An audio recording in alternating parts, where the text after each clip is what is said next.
Hello, friends. Back once again, actually coming in at a bit of an odd hour to deliver the UFC 306 recap, man. It was a great card. Ended a little bit slower. Not the best ending, but it was a great card. We had a great time in the Smoky Hours Fight Companion, the most successful Smoky Hours Fight Companion to date. It was absolutely phenomenal. We wish you were there. If you weren't, if you pulled up, thank you very much. I appreciated everyone that pulled up. Without further ado, we hopping straight into these fights. First early prelim, it was the only early prelim, actually. This was a short card, 10 fights. Raul Rosas Jr. versus Orichi Lang. Man, the fight kind of went pretty much as it was expected to. Orichi Lang gave Raul Rosas a little bit more of a fight than maybe he expected to have, but still, Raul Rosas was able to get it done in dominant fashion. Chewiwis, all that good stuff. All of that good stuff. Doing a great job of building up Raul Rosas Jr. I mean, getting him good wins over decent people. The wins are stacking up. The talent's stacking up, or I should say the level of competition is stacking up. Very interested to see where it goes from here. But that was a pretty calm fight. There wasn't any really moments where Raul Rosas Jr. was in trouble. Orichi Lang was able to stay on his feet at first. But then eventually Raul Rosas was able to take control very calmly. Now, moving on to a fight that I was absolutely terrified. Joshua Van versus Edgar Chairez. Edgar Chairez came out looking like a monster, looking clean, looking strong, looking very fast and sharp, man. I was actually very concerned for Joshua Van because he was getting pieced up and kind of bullied a little bit in the first round. Edgar Chairez looked huge in there. Joshua Van, like on the opposite, he actually looked pretty small too. And there's something that I've noticed. Well, I can't say I've noticed it fully yet. It's only been one fight, but I do think that Joshua Van's chin was cracked by Charles Johnson, and it's just getting worse and worse, man. He's reacting to more shots, just getting stunned by more shots. His defense seems to be actually getting worse somehow, but back to the fight. First round, Edgar Chairez takes the round. He beats on Joshua Van a little bit, just with leg kicks, body kicks, straight jabs, 1-2s, all of that. Joshua Van's able to recover. He comes back, wins the next 2 rounds very calmly, ends up with a couple of minutes of control time, maybe even, which really helped seal the deal. And they came they were like random opportunities and random scrambles.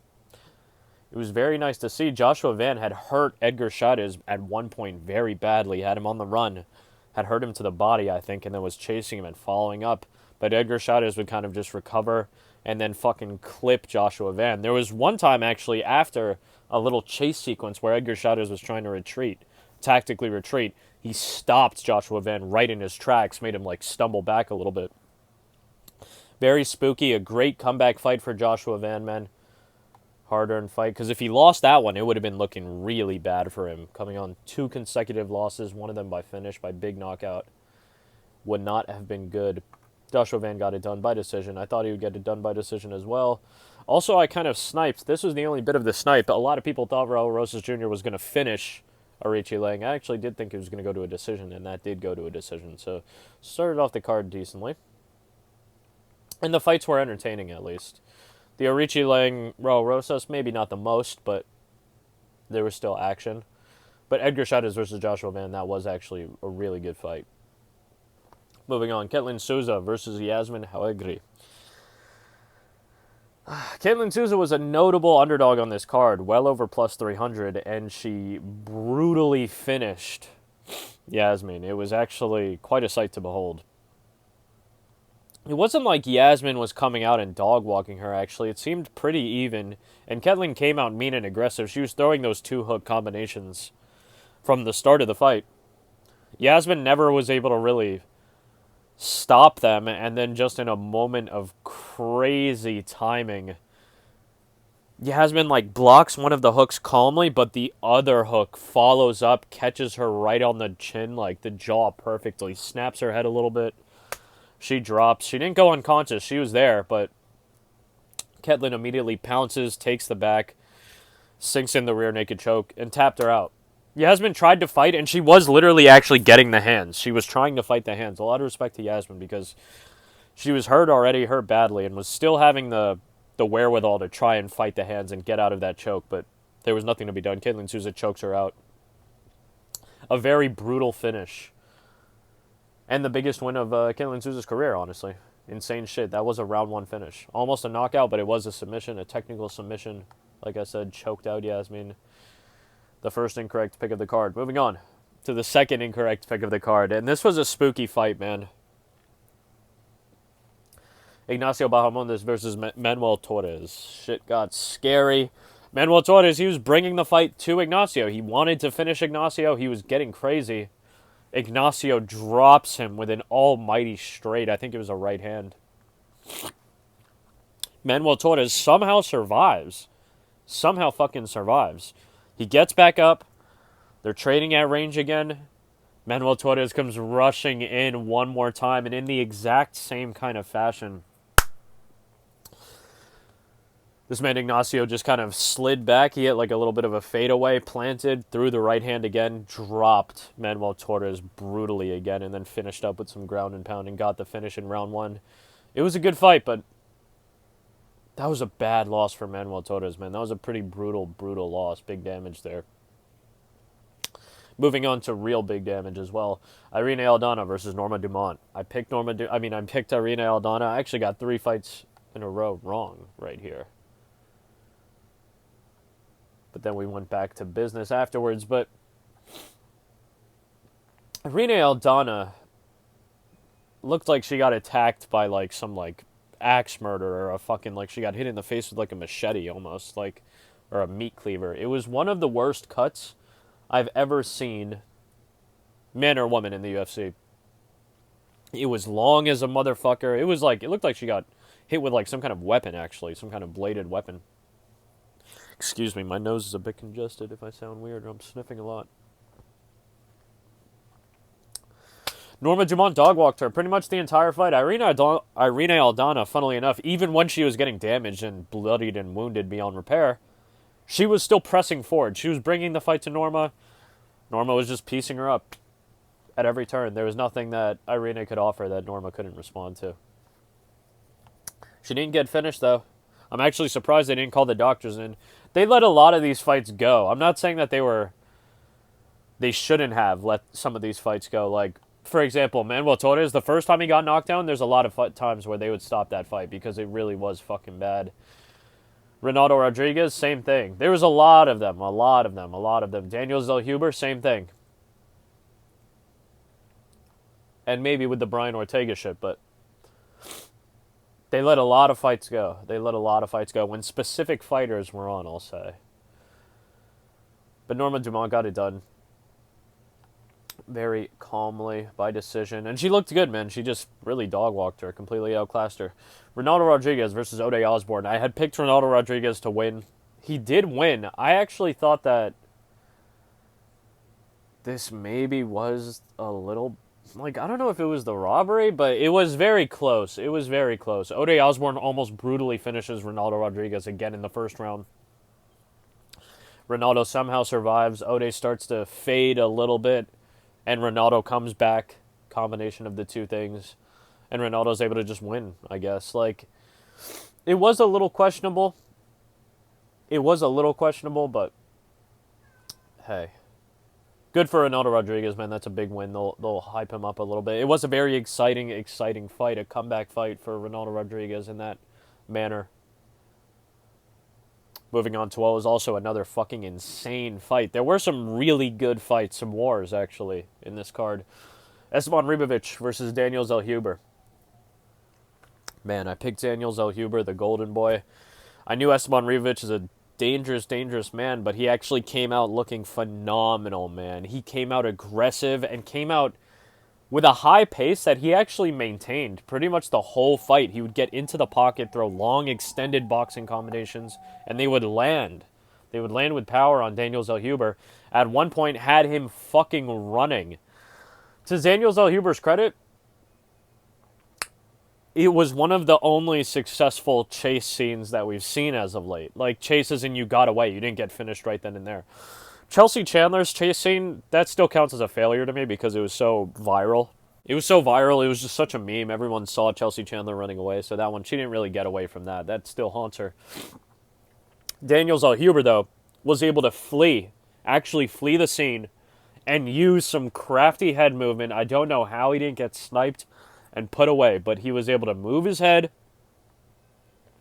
and come back to life against Esteban Ribovic. I thought that maybe there was an argument for Daniel Zellhuber, but honestly, Esteban Ribovic winning was very calm, very calm. It was robbable, low-key, but they didn't do that. They let my son Esteban get that very calmly. Looking very forward to both of those guys' next fight, honestly. Moving on, Brian Ortega versus Diego Lopes. God damn, bro. I had picked Diego Lopes getting this one done by round 1 KO TKO, and he almost did. He almost got it done within 1 minute of round 1 in the first fucking minute. Rocks Brian Ortega with something fierce, man. Sends him to the canvas. And he followed up, I think, actually a little bit too much. I know Diego Lopes, he's a fucking ferocious dude. He actually deserves that attribute, that trait, ferocious.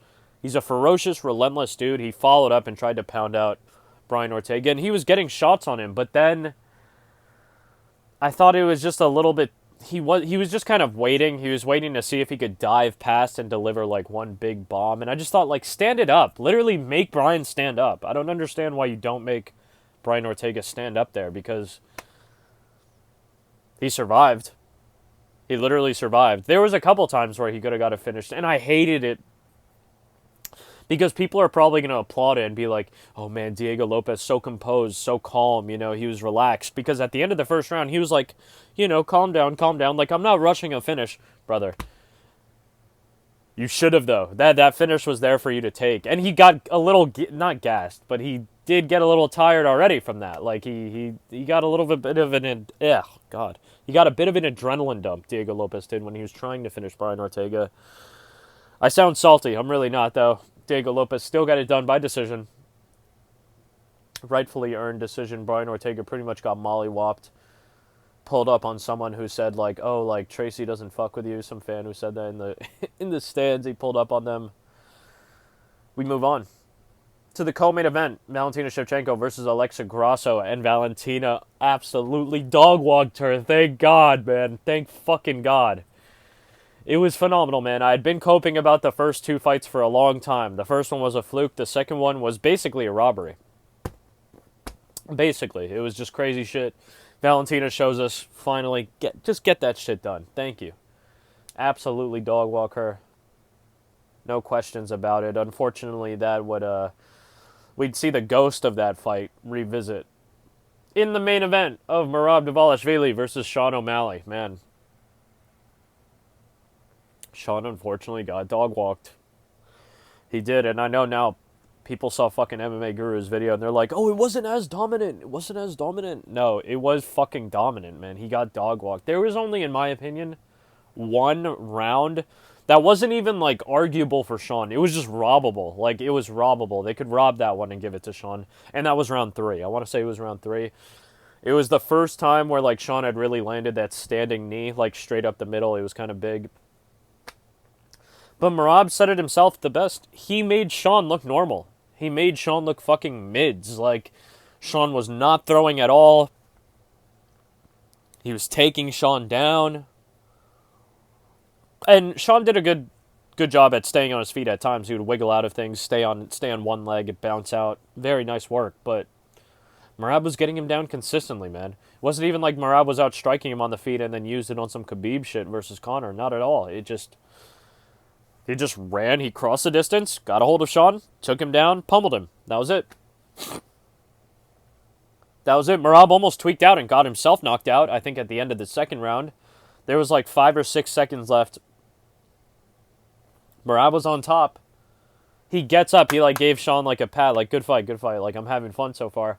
Turns to walk away, and Sean gets up and fucking chases him and just runs to crack him. Now, I wonder if Sean had knocked him out there and he celebrated, like, or would he celebrate? That's really what I'm wondering there. Like I get, like, I agree. I was shitting on Merab. I was like, that's what you get. Defend yourself at all times. It's the number 1 rule. But similar to Jacob Malkoun celebrating when fucking Andre Petroski knocked himself out on his hip, Like, why are you celebrating? Like, you really didn't do anything. Like, if anything, Sean would have done more than fucking Jacob Malkoun did. And so that deserves a little bit more of a celebration. But still, like, you get what I'm saying here? Like, you didn't really do anything, actually. Like, it's just craziness, man. Craziness, craziness, craziness. Good on Sean. He wanted to win, but that was, like, one of the best strikes he landed in the whole fight. It was not good. It was not good. I don't think this is the end of the Sugar Show. I think we're going to see Sean O'Malley come back. A lot of people are talking about Corey Sandhagen. Corey Sandhagen. I don't know about that one. I'd like to actually see the Petr Yan rematch. I think that would be quite nice. Quite nice. Let's see. There really wasn't too much in there. Sean was throwing at a fraction of his normal pace. Whenever he would land, they would be pretty much single shots. He didn't really ever land a combination. And Merab would react to every single strike that was landed. That was the worst part. Like, the hands would extend. Like, he would get jabbed. Like, eyes open. Like, hands shoot out. It was fucking nutty, man. But Sean never could get it going. He was looking for that big knockout so much, it seemed. Like,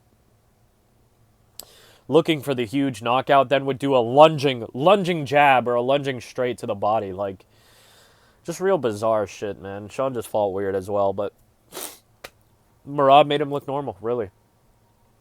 I'm going to sound like a broken record, and that's kind of it. I think this will be a quick little recap, honestly, but it was valid. The event was cool. I really loved, actually, the pageantry. I loved all the pageantry that the Sphere brought. You know, all the visuals. That stuff actually was cool. It was dope. Really, though, it was actually the ring card girls. The outfits of the ring card girls, that's really what I also mean by the pageantry. It was a special event. It was very entertaining. I was very entertained. I loved it. It might put every other event to shame in just a little bit. Like, you know, make every event just a little bit duller from here on out, unfortunately. I hope they do more themed events that have a lot of, have a very visual theme, you know, something that's easily noticeable. Because it was very enjoyable. I think that's it. I'll let you go. Did I forget anything else? No, thanks again to everyone that hopped into the stream, man. We were bugging out, had a lot of fresh faces and some familiar ones. It was always a pleasure to hang out with dudes, the absolute legends like this man, Johnny Depp, a.k.a. Benjamin Dover. Shout out to the new viewer, Junior, a couple other heads in there. Shit was great, man. It was great. Thank you to everyone who came. Thank you for watching this video with me.